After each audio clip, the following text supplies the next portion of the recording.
할렐루야. 할렐루야. 피곤하시죠? 피곤하시죠? 네? 많이 피곤하십니다. 아유, 그래도 이렇게 와서 하나님 앞에 예배드리는 그 모습이 오늘 하나님께서 여러분에게 한량없는 은혜와 축복이 있기를 먼저 예수 그리스도의 이름으로 축원해드립니다. 자, 오늘 우리가 함께 살펴볼 이 본문은 예레미야 2장 9절에서 19절에 있는 말씀입니다. 자, 묵상한 것을 토대로 사실은 이 말씀은 강해를 비롯해서 하는 말씀이지만 아주 부드럽게 묵상한 부분들 가운데에 하나님께서 일러주시고 또 그 말씀을 토대로 이야기하면서 여러분과 나누기로 한 작성한 본문입니다. 오늘 본문을 보면서 예레미야는 하나님께서 주신 말씀을 이스라엘 백성에게 전합니다. 선지자인적 하나님 앞에 지명을 받고 선지자에 대한 인적 사명으로 시작하는 거죠. 그런데 이 말씀은 결코 듣기 좋은 말씀이 아니라는 겁니다. 이 죄를 지적하니까 누가 좋아하겠습니까? 그런데 이 말씀이 그냥 지적하는 것만이 아니라 우리에게 또 책망하는 말이라는 말이죠. 그러니까 얼마나 듣기 싫겠습니까? 하루 이틀도 아니고 무려 40년 동안 하나님이 책망을 했던 그 예레미야의 어떤 마음 가운데서도 아마 자기가 하나님의 말씀을 들으면서 하나님께서 이야기해 주면서 이스라엘 백성에게 책망을 하니 본인 스스로도 안타깝게 생각했고 또 안타까움뿐만 아니라 이제 안쓰러움까지도 느껴지는 거죠. 그래서 이 예레미야의 선지자의 별명이 무엇이냐면 눈물의 선지자로 불렀습니다. 왜 그러냐면 안타까움과 안쓰러움이 겹하다 보니까 눈물이 나는 거예요. 이 백성이 하나님 말씀을 듣고 좀 하나님 앞에 무릎 꿇었습니다. 하나님 앞에 속죄했어요. 그런데 그것을 안 하니까 그렇게 하면 살 것인데 그렇게 안 하니까 눈물을 흘리면서 기도를 하는 거였어요. 그래서 이 선지자 예레미야의 선지자 이름이 눈물의 선지자라고 불렀죠. 성경에는 이와 비슷한 선지자가 또 있습니다. 그것은 저보다 여러분들이 잘 알 것입니다. 자, 오늘 하나님께서 지적하신 이 이스라엘의 이 죄 두 가지 우리가 살펴볼 것인데 바로 생수의 근원이신 하나님을 버렸고 그리고 스스로 터진 웅덩이를 판 것이라는 거죠. 그러니까 여러분 사방에서 생수의 샘이 있다는 것 자체가 생명이라는 거죠. 생명줄과 같다라는 겁니다. 목마른 사람에게는 이 샘물보다 더 귀한 것이 없을 거죠. 못 파는데 빵을 줘봐요. 한마디 이렇게 하고 줘받고 싶은 심정이겠죠. 근데 못 파는데 이 생명샘물, 이 샘물보다도 귀한 것은 없을 거라는 거죠. 그런데 이 충격적인 말을 합니다. 이스라엘 백성이 바로 그 샘물을 어떻게 해요? 버렸다라는 겁니다. 한번 상상해 보십시오. 맑은 샘물이 바로 옆에서 솟아나오고 있는데 그걸 버려두고 이 사람들은 땅을 파서 기껏 땅을 또 파는 거예요. 그래서 웅덩이를 파서 만들었다고 이야기를 꺼내고 있는 겁니다. 그런데 그 웅덩이가 터져버렸어요. 물을 담아도 금세 세워버리는 그런 웅덩이가 된 거죠. 이게 말이 된다는 얘기는 아니고요. 이것이 바로 이스라엘의 어리석음이라고 지적하는 겁니다.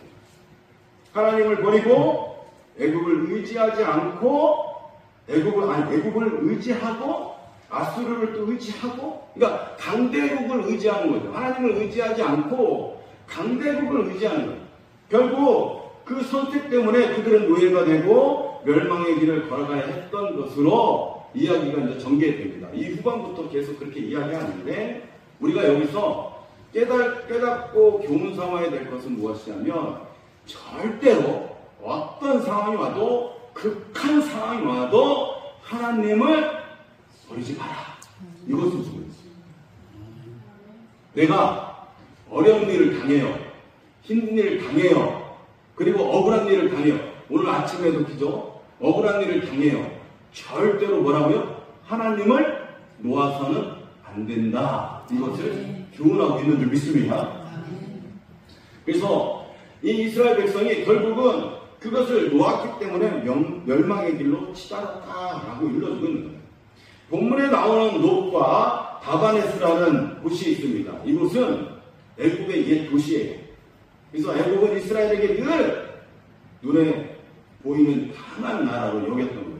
그래서 아수르 역시 강한 제국이었음에도 불구하고 사람들의 이 눈에는 안전하게 보이는 물 저장고와 같은 곳이라는 거죠. 그러니까 이런 거지요. 내가 어떤 외세의 침략에 당해도 우리 뒤에는 누가 있어요? 미국이 있는 거예요. 응? 그렇잖아요. 외세의 침략을 당해도 우린 옆에는 일본이 있는 거예요. 그러니까 거기를 의지를 하는 꼴이 된다라는 거죠. 근데 하나님은 그걸 원치 않죠. 하나님은 오로지 하나님. 할렐루야. 그래서 그 말을 하고 있는 거죠. 거기는 다 터진 것이라는 얘기예요. 언제 멸망할지 모르는 곳이다 라고 일러주는 거예요. 그런데 굳이 거기를 왜 파고 있느냐 얘기예요. 파고 있느냐. 결국 다 세워버리고 못 쓰는 것인데 그거를 그렇게 애지중지 파고 있느냐 하는 거죠. 사랑하는 여러분, 이 말씀은 2000년 전 이스라엘 백성만의 이야기가 아니라는 겁니다. 오늘 우리에게 동일하게 적용될 수 있다는 거예요. 우리도 종종 눈에 보이는 힘 하면 돈, 명예, 권력, 인간 관계, 상하, 좌우의 세상의 어떤 안정장치를 붙잡으려 한다는 거예요. 그런데 성경은 이것을 그렇게 이야기해요.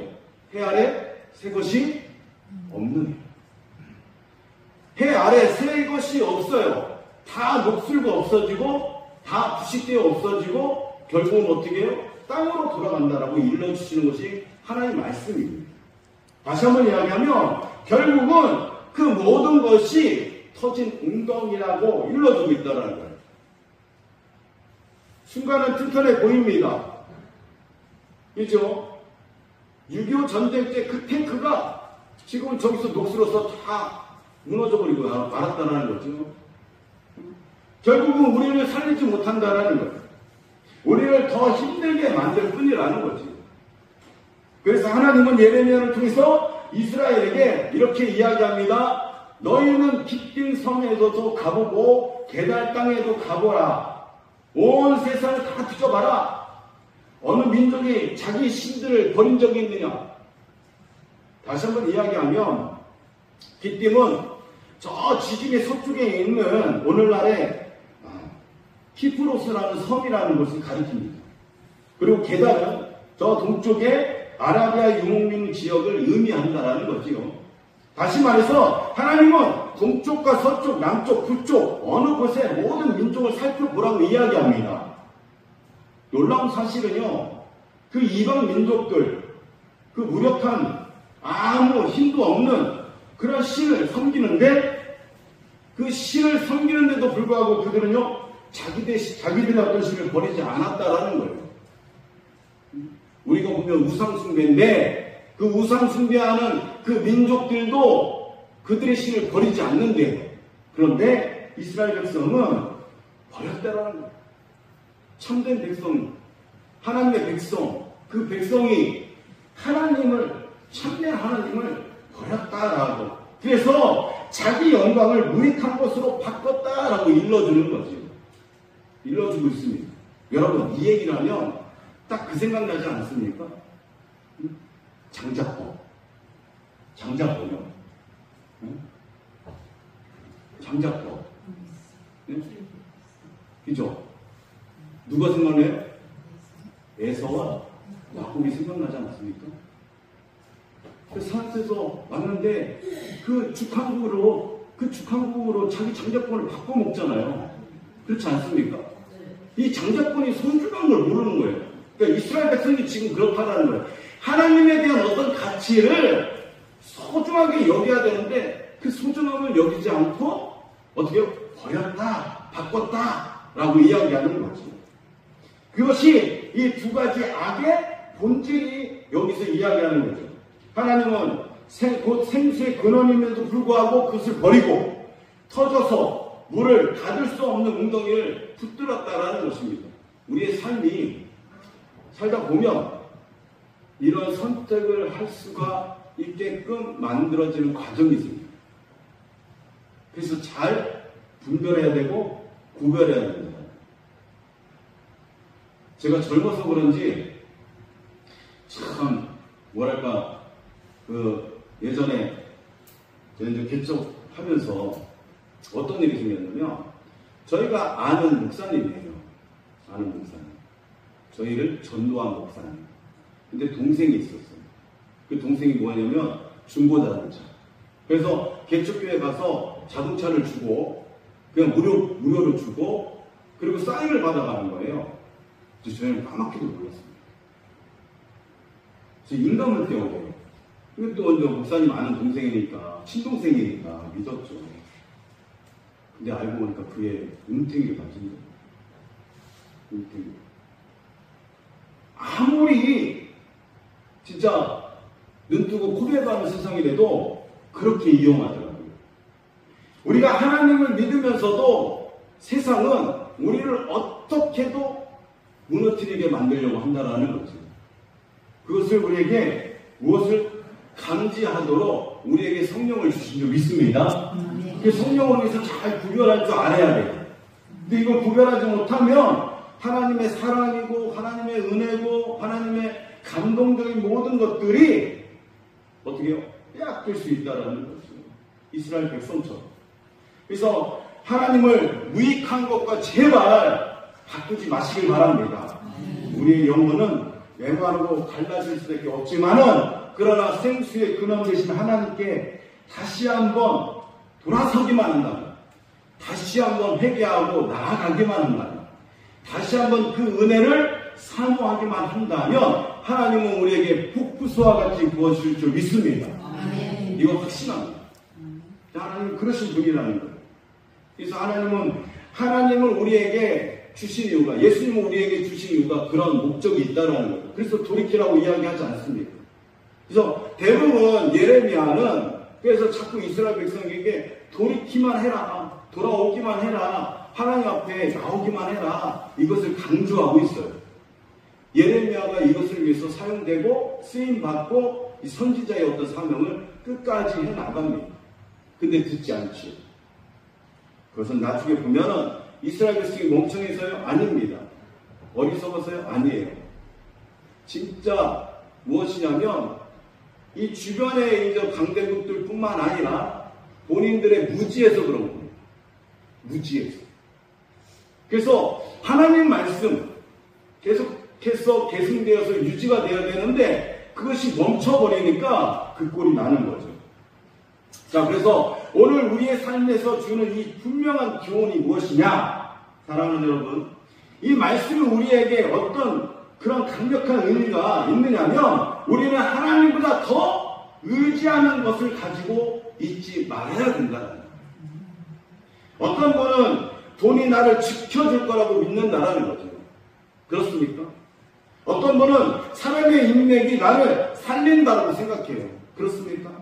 어떤 분은 다른 무언가를 나를 책임져 줄 것이라고 확신한다는 거예요. 또 어떤 사람은 자기 경험이나 능력이 나를 안전하게 만들어준다고 생각합니다. 그런데요, 지진 한 번 나니까, 태풍 한 번 보니까, 속수 묻힌 거 보셨잖아요. 하나님의 자연 앞에 그냥 무너지고 마는 거죠. 오늘 우리에게 하나님은 말씀하십니다. 그들의 다 터진 이 웅덩이 언젠가는 금이 가고 세워버린 것이다. 그래서 의지할 그것은 무엇이냐면 결국 하나님 말씀밖에 없는 거예요. 여러분 꼭 하나님 말씀 가운데 중심에 서서 그 마음을 빼앗기지 아니하고 그 중심에 서서 하나님의 은혜를 더 사모하고 하나님 말씀의 중심에 서서 오늘 찬양한 것 같이 반석 위에 지은 집 저와 여러분 되시기를 예수 그리스도의 이름으로 축원해 드립니다. 기도하겠습니다.